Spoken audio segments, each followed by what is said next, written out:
Yo pensé que te ibas... Pensé que... ¿Qué haces? Pensé que ibas a venir en bicicleta. No. Vamos Llovió, acá. está muy embarrado esto. ¿viste? ¿Vamos a caminar? Dale. ¿Siempre le das a la bici? Sí. Por ¿Cuánto? ahora. ¿Mucho? Y ahora que estamos fuera de competencia, más o menos... ¿competís? Yo pensé que lo hacías para... No, yo corrí triatlón hasta el año pasado. Corrí a nivel nacional e internacional hasta el año pasado, en mi categoría de veterano. Y en ese momento, cuando estaba entrenando para la competencia, hacíamos unos 300 kilómetros por semana. ¿Y a dónde vas? ¿La Carrindanga? Sí, en la Carrindanga, es el lugar más seguro que hay, parece. Y ahora estamos ¿Marcando velocidad o solamente es cuestión de resistencia? No, con más ritmo y todo. Pero ahora estamos en la mitad, 150. Así. ¿Por semana? Por semana, sí. ¿Y natación? Y en natación ahora estoy un poco vago, pero hacíamos más o menos 3 entrenamientos por semana de natación, con unos 3.000 metros por entrenamiento, y después terminábamos haciendo unos 40 kilómetros a pata por semana. 40 kilómetros. Sí. Corriendo. A pie. Sí. ¿A distintos ritmos? Sí, a ritmo de más o menos de una carrera, digamos, de fondo, digamos. Eso me llevaba todo el tiempo. Después 1 o 2 días de gimnasio, eso sería todo el combo. Y yo pregunto, frente a una exigencia de esa naturaleza, sí, para alguien que pasó los 50, ¿no? Sí. Sí. Bien. ¿Cada tanto vas al médico, te haces estudio de todo tipo? Sí, más o menos. Más o menos. Menos de lo que mi familia quisiera, pero bueno. Claro. No, uno se cree un poco indestructible. Lo que pasa es que yo dejé de competir hasta el momento en que me dio, entrenando acá en la Carrindanga, un día como hoy, así de mucho calor, me dio una arritmia y quedé fibrilado. Y después tuve una arritmia y me agarré un susto. Seguí compitiendo a nivel local y ya el año pasado dejé. Pero se me fue la arritmia y puedo seguir compitiendo lo más bien. Podría no haber sido así, pero bueno. ¿Pero fuiste al médico? Sí. Bueno, digo yo una cosa, en el medio de la arritmia, de la desfibrilación y todo eso, ¿no era más fácil seguir siendo profesor de la UTN que ser candidato a intendente? Sigo siendo profe de la UTN, pero es cierto, sí, hubiera sido mucho más tranquilo. De hecho, ¿Y para qué te metiste entonces? Tenía otros planes. No, en realidad me sedujo muchísimo la propuesta que me hizo Integración Ciudadana, viniendo de ellos, viniendo de un espacio con una trayectoria y con una historia de honestidad política e ideológica intachable, así que me pareció que era un muy buen vehículo para poder pero hablar de pronto políticamente. ¿Te picó ese bichito ya venía? No, lo que pasa es que el trabajo en la universidad sobre políticas públicas lo venía desarrollando hace como, ya te digo, del año 99, o sea, 22, 23 años. Y eso dentro de la universidad lo canalizaba a través de una cátedra y hacíamos charlas y talleres y demás. Pero en definitiva, vos trabajabas con un gobierno, trabajabas con el otro, yo trabajé con todos, desde la universidad, ¿no? Y terminaban las cosas en saco rota o cajoneada. Entonces parecería como que la universidad era como no alcanzaba, no alcanza para poder transmitir o por lo menos poner sobre la superficie los problemas reales que tiene la ciudad. Bueno, y los proyectos que hay, que se podrían hacer. ¿Entendés? Entonces me parece que eso fue lo que me motivó. Esa falta, esto que la universidad no alcanza y la oferta que me hicieron o la propuesta que me hizo Integración Ciudadana, medio que encajaron. Y bueno, yo digo, ¿por qué no? Además necesitaba poder decirlo, poder participar, poder comprometerme, no importa el resultado, comprometerme y decirlo, y debatir si hay que debatir con quien sea. ¿No te arrepentiste? No, para nada. No, yo sé que ¿Estás va a full? Sí, estamos. Yo estoy obviamente todo esto es una tarea nueva para mí. Entonces, más allá de que conozco la ciudad, la conozco desde otro punto de vista. En la universidad, yo con los chicos recorro los barrios y demás, pero con el partido es una mirada distinta. Y creo, bueno, para mí es una mirada muy enriquecedora, muy diferente, muy piola esto del contacto con el vecino. A mí me gusta, particularmente a mí me gusta. Pero bueno, es complejo. Es decir, el recorrido desde el punto de vista de la cátedra que haces en los barrios, hoy lo estás haciendo con una mirada político-ciudadana, por decirlo de alguna manera, no solamente técnica. Claro, porque de pronto nosotros trabajamos en algunos barrios, en tierras argentinas, en los patricios, en distintos barrios, trabajamos con un foco técnico, o sea... ¿Con los alumnos? Sí. ¿Qué materia? Yo doy el proyecto final de Ingeniería Civil, o sea, es como la síntesis de toda la integración de toda la carrera. Entonces nosotros decidimos en ese momento darle un carácter de devolución hacia los vecinos por el hecho de ser una universidad pública, o sea, nosotros nos debemos a la gente.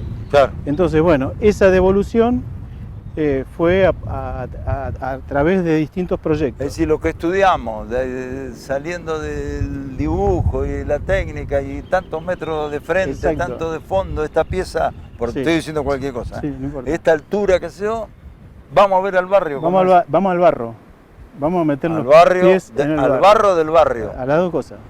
Entonces vamos a ver todas esas cosas que los chicos aprenden en la universidad, que en definitiva ellos, que es una de las críticas que a veces hago yo en las reuniones de profesores, es ¿para qué estudian los chicos? ¿Cuál es el objetivo final? Entonces, últimamente había hecho una serie de charlas, de talleres, poniéndole el foco a que el objetivo final era la gente. Entonces, bueno, que los pibes o los alumnos pudieran reconocer para quién estaban trabajando. ¿Está bien? Bueno, eso que los chicos tendrían que verlo en primer año y después decidir si quieren seguir estudiando. Esa es mi opinión. Pero bueno, que lo vean al final está bien, no importa. Bueno, ustedes estudiaron todo esto, sirve para generar, para traerle agua a estos vecinos, para traerle cloaca a estos vecinos, el asfalto es para estos vecinos. ¿Y eso están haciendo o han hecho en tierras argentinas, en esos barrios carenciados? Claro, la propuesta en esos barrios fue justamente mucho más integral. Nosotros hicimos una propuesta de urbanización y... Pero ahí tenés que hablar con los vecinos, con los referentes del barrio. Estuvimos un año trabajando con ellos. Y ahí hicimos una propuesta de urbanización y de una especie de cooperativa de trabajo que les permitiera a ellos autoconstruirse las casas. Trabajamos con una organización que se llamaba Techo, que son unos chicos que estaban haciéndole plateas en las casas. Entonces tratamos de buscarle una alternativa para el agua a través del pozo que tienen ahí los de teléfono, que es un surgente. Bueno, donde está la cancha de fútbol, claro, atrás, complejo deportivo de teléfono, donde está Olimpo también. Exacto, atrás de ellos hay un surgente que es o sea, lo administra la gente de ¿cómo es? La Autoridad Provincial del Agua. Sí. Bueno, y tratamos de armar un proyecto que pudiera utilizar esa agua caliente para calentar la casa de los vecinos, porque nosotros veíamos que... ¿Y lo lograron? ¿Lo hicieron? Y no, la propuesta está, pero esta cuestión de que el agua es caliente pero es pública, pero no la puede usar nadie, aunque sea el público, ¿me entendés? Estas cuestiones ridículas de la burocracia estatal. Mientras tanto el agua se pierde. No, y los pibes se mueren de frío en invierno.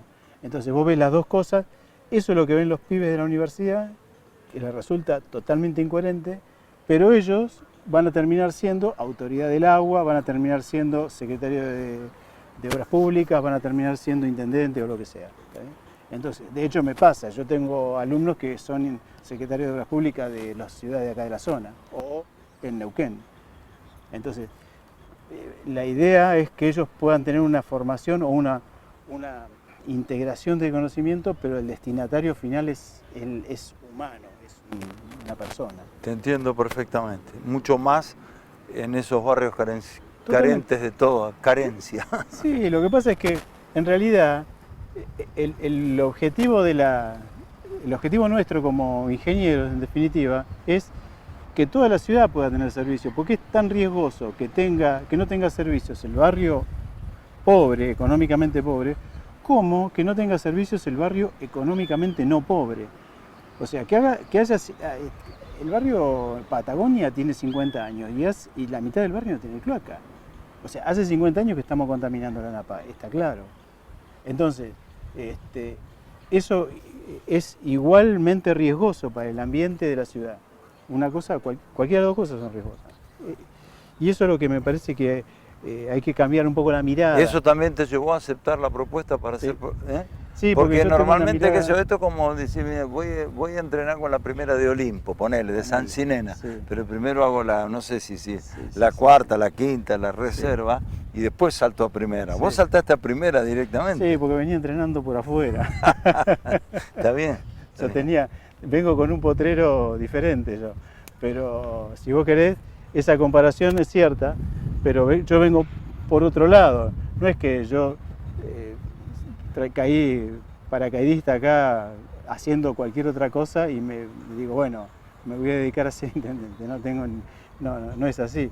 Yo vengo con los proyectos de políticas públicas para la ciudad y para la gente de la ciudad desde hace 23 años, trabajando para todos estos gobiernos, para todos, o sea, trabajé con el primero que trabajé fue con Tunesi y después pasamos por Patrignani, Breinstein 2 veces, Bevilacqua y ahora con Gay en la primera gestión. En esta gestión no tanto, aunque hay cosas que en esta gestión yo tuve que ver, no por la universidad, sino a través de la corporación, que fue todo ¿Con el armado de la peatonalización del eje de sí, Belgrano Donado? No, pero concretamente con bajarle la velocidad al centro y recuperar 600 boxes de estacionamiento. Eso es una propuesta de la corporación y que yo... ¿Eso lo armaste vos? Claro, para la corporación. Y entonces, ellos llamaron a la gente de, los que están ahora, Moyano y demás, y les propusimos generar eso para aumentar la actividad del centro. Porque al bajar la velocidad aumenta la actividad. Razón o motivo por el cual la municipalidad recibió 2 premios a nivel nacional de Luchemos por la Vida. O sea, tan mal no está.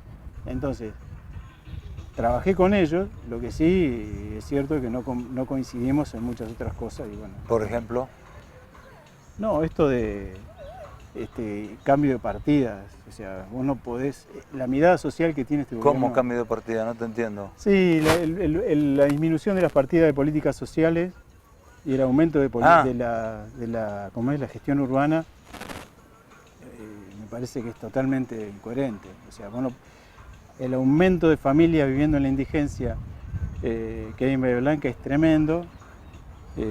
Y no es coherente con la baja del presupuesto, o te diría que es coherente con la baja del presupuesto porque es como que hay una ciudad que está de espalda y que nadie la mira. Cuando ya lo hablamos esto en algún momento, hay dos ciudades. El problema es que cuando la ciudad indigente llega a tener una masa crítica que es difícil de estimar... Pará ahí. Sí.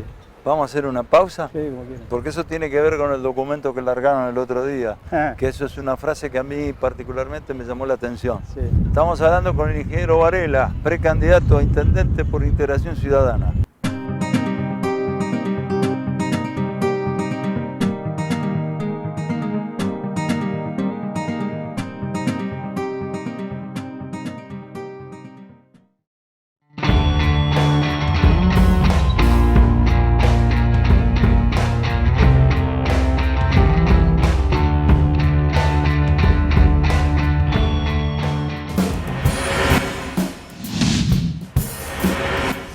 El documento que largó el otro día antes de fin de año, ustedes hablan de la ciudad como una moneda, en verso y reverso, Sí. ¿no? Una cosa así. Sí, sí. Y en un momento determinado hablan de esto a ver si lo entendí bien, de cuando se pueda producir el armado de una gran masa crítica por parte de la comunidad, de la sociedad, de la población indigente. Es como que es una fruta seca que se corta Sí. y que no va a dar sus frutos justamente. A ver, está Una metáfora, pero una bueno. metáfora, bien. ¿Qué quieren decir con eso? Uno lo imagina, pero quiero que lo digas. Sí, lo que pasa es que yo creo particularmente, en todas las épocas hubo parte de la población indigente perfectamente atendible, o sea... ¿Atendida? Atendible y atendida, o sea, y con niveles, bueno, diría que son prácticamente normales, ¿no? O sea, 300 familias en la indigencia, tendría que no haber ninguna, pero bueno, se dio. Y son niveles que se pueden atender y que incluso con una política social municipal tranquila uno podría llegar, incluso se hizo en el gobierno de Jaime, esto de poder llegar a atenderla y a relocalizarla, hacer un plan de vivienda para relocalizarla. Se hizo en Villa Zapito, se hizo en Villa Quilmes y se hizo en Villa Rosario. 3 ejemplos diferentes, de distintas formas se hicieron, y 3 ejemplos exitosos. Bueno, cuando ese nivel pasa, tiene una masa como la que tiene hoy, que hablamos de 7.000 familias, ya estás hablando del 20% de la población. Entonces, vos imaginate que estamos hablando de una población como la de Punta Alta, más o menos parecida, indigente. Eso adquiere como un ritmo propio, adquiere su propia economía, adquiere su propia comunidad, incluso empieza como a desprenderse de la comunidad de la ciudad básica, digamos. No es una comunidad, son grupos aislados. Sí, pero es todo... No grupos, sectores aislados. Sí, pero que funcionan, o sea, que no necesitan de tu economía, básicamente. El otro día me lo decía gente que está en el gremio de cartoneros. Ellos me decían, una vez que la persona se cae del sistema, no vuelve, es muy difícil hacerla volver. ¿Por qué? Porque se da cuenta que puede vivir con mucho menos si es indigente. Y vive con mucho menos, porque no paga servicios, porque no tiene impuestos, porque no paga una serie de cosas. Entonces, con recolectar lo que necesita de la diaria, no te estoy hablando que sea digno, ¿no? Pero bueno, justamente eso. No es digno. Obviamente. Pero con recolectar eso le alcanza. Entonces, le resulta muy difícil volver. Muy difícil volver. Entonces, esta cuestión, si vos a eso le sacás encima el apoyo de la política social, y bueno, termina formándose una comunidad paralela que tiene después los riesgos de, yo no quiero estigmatizar, pero los riesgos de Rosario. ¿Está bien? Eso no le sirve a nadie, digamos. Los riesgos de Rosario, sí, la ciudad en función Rosario, del narcotráfico. Y de la violencia, el narcotráfico. O sea, cuando esa comunidad indigente empieza a tener una economía paralela, esa economía vos no sabés de qué depende. Empiezas a estar al margen en general de todo. Te entiendo. Entonces, corres esos riesgos, y esos riesgos son serios. Ahora, ¿a quién le sirve tener un 20% de la población? Digo, si yo tengo un negocio de zapatillas, ¿a quién le voy a vender zapatillas? ¿A quién le voy a vender remera en el centro? O sea, ¿a quién le voy a hacer un mueble, un carpintero? Si vos ya tenés un 20% menos. Entonces, esa parte de la comunidad, pues nosotros decíamos, se expulsa, uno explota lo que otro expulsa. Entonces, ese juego es solamente una relación funcional, se pierde la comunidad, se pierde la sociedad, se pierde el tejido social. Y es solamente funcional. Te necesito, te uso, no te necesito, no te uso, chao. ¿Estamos en esa etapa? Y yo creo que estamos estamos a punto, yo creo que está bastante cerca de producirse esa ruptura, si no se produjo ya. Entonces, de pronto, nosotros decimos, estamos distraídos y no lo estamos viendo. ¿Por qué? Porque a nosotros nos parece que la ciudad es esto, este parque, las luces pintadas y repintadas, y hoy vuelta a pintar. Está bien. Yo el otro día vi una propaganda en Chiclana y Villarino que dice, Bahía Blanca, la ciudad se ilumina, no sé qué cosa. Digo, pero escúchame, una parte de la ciudad se ilumina, la otra parte está oscura total. Entonces, ¿para quién es esa propaganda? Esa propaganda es para la gente que vive debajo de las luces que pusieron para que Bahía Blanca se ilumine. Ahora, el resto de la periferia no está iluminada. Hay 2 ciudades. 2 ciudades. Hay 2 ciudades. Tiene que ver con el origen de la ciudad, porque esta ciudad originalmente tenía 3.000 hectáreas y llegaba hasta Villamitre, por acá arriba, hasta el Paligüe, hasta el Canal Maldonado, vía noroeste, 3.500 hectáreas, más o menos. Ese es el origen de la ciudad. Después se fue haciendo toda la periferia, y esa periferia se fue haciendo en forma desordenada. Desordenada porque crecen las ciudades así, las ciudades que tienen una economía muy fuerte como la nuestra, crecen en forma impulsiva y como si fuera un... Ahora, ¿y cómo? Este es otro tema también que lo hemos hablado y uno lo piensa, ¿no? Y lo transmite a través de una pregunta. ¿Por qué, por ejemplo, los sectores más vulnerables están como muchas ciudades, en la zona sur, sudoeste, sudeste, hacia donde apunta la producción de la riqueza? Porque está el puerto, porque están las empresas más importantes, el gran polo industrial químico que tiene Bahía Blanca.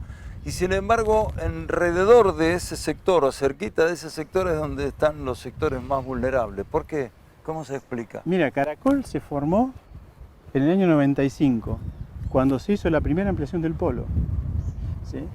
Y se formó con gente que venía a trabajar en la construcción. Se terminó la construcción y ¿a dónde voy a vivir? Algunos se fueron y otros quedaron acá. Quedaron, digamos, si vos querés, con algún trabajo, etc. La gente va buscando los trabajos lo más cerca posible, la vivienda lo más cerca posible del trabajo. La gente humilde y trabajadora. Ahora, ¿qué pasa con la ciudad? Si vos decís, bueno, en este sector, en el sector sur, allá abajo, hay mucha cantidad de trabajo, pero no es así, porque las empresas del polo son grandes productoras económicas, pero tienen muy baja cantidad de mano de obra de baja calidad. Tienen muchos puestos de trabajo de alta calidad. Entonces, esos puestos de trabajo de alta calidad, ¿a dónde van a ir a buscar vivir? Y en el año 95 se hizo la ampliación del polo y al mismo tiempo se hace la apertura de calle Cabrera. ¿Sí? Últimos años de Cavirón, Cafiero, por ahí. Bueno, entonces, Cabrera libera toda la zona alta de la ciudad y empiezan a empezar... Los barrios al lateral. Claro. De pronto, Patagonia, que estaba lejos porque había que hacer un recorrido largo... Quedó a 5 minutos. Claro, quedó a 5 minutos del centro. Entonces, de pronto, vos, ¿cómo no vas a vivir en Patagonia? Si vivo en Patagonia, lo mismo. Antes Patagonia era un lugar de fin de semana. Claro. Bien. Entonces, la gente empezó a comprar terrenos ahí, se movilizaron todas esas tierras a partir de la apertura de Cabrera. Y por otro lado, los puestos de trabajo de alta calidad estaban en el polo, con lo cual la ciudad que estaba prevista para que funcionara según la calle Chiclana-Estomba, esa dirección, vos mira la línea de colectivo, la ciudad vieja, la anterior, funcionaba así, según la calle Perón y Chiclana, era ese el eje. Empezó a funcionar al revés, empezó a funcionar según Sarmiento Colón. Ese cambio hizo que la gente que estaba allá cerca, viviendo, la gente trabajadora, digamos, de puestos de mano de obra, viviendo cerca del polo porque pensaba que iba a tener siempre trabajo en el polo, resulta que ahora tiene que ir a trabajar a las casas que se construyeron allá arriba. Y los que viven allá arriba tienen que trabajar allá abajo.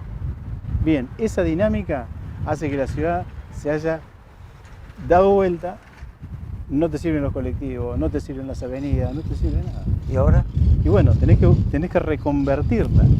Tenés que volver a convertir la ciudad, tenés que empezar a trabajar, pero tenés que entenderlo primero. Porque si vos parás, lo que vos pensás que el tránsito lo vas a arreglar manejando la velocidad en el centro, estás equivocado. Ahora, no es solamente un problema de tránsito, entiendo perfectamente lo que dijiste, me parece muy gráfico, ¿no? Se dio vuelta a la ciudad, una cosa era el eje Chiclana, Brown, Estomba, ponele, Vieites, Brown, Vieites, y otra cosa ahora el eje... Cabrera, Donado y claro. Alsina, ponele. Exacto. Y es por donde pasan los autos. Bueno, pero además está el otro problema, el problema de la desigualdad. Ese es otro. De la falta de oportunidades, de los sectores cada vez más amplios que se han y se están desarrollando a la que te criaste, porque no hay, me parece, no sé, es muy complejo esto. Mira, yo creo que la función de los municipios es justamente complementar al Estado Nacional y el Estado Provincial. El Estado Nacional te da la garantía de la ley, y hablemos de educación, ¿no? O de salud, lo mismo, de educación. El Estado Nacional te da la ley 1420, la de educación para todos gratuita, bien. El Estado Provincial te pone las escuelas y los maestros. El Estado Municipal lo que tiene que hacer es garantizar la oportunidad de que todos los pibes de la ciudad puedan ir en igualdad de condiciones, por lo menos lo que respecta a la municipalidad, a la escuela. Después que cada uno haga con esa oportunidad lo que pueda. Pero básicamente que puedan ir, ¿qué le corresponde al Estado municipal? y hacer una vereda, por lo menos, una vereda. Entonces, esa parte... Perfilar una calle. Claro. Para que el pibe no llegue con el barro hasta el cogote. Exactamente, bueno, pero eso no le pasa solamente al de Caracol, le pasa al de 9 de noviembre, que vive en la zona alta, y le pasa al que vive, que es no pobre, y vive en Villa Belgrano, allá arriba.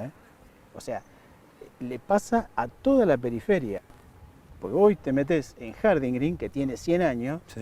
y te caes en unos pozos que son gigantescos. Sí. Entonces, tiene las mismas dificultades que el de Caracol. O sea, la periferia es la ciudad satélite, digamos, y son, te diría, unas 200.000 personas viviendo en la periferia.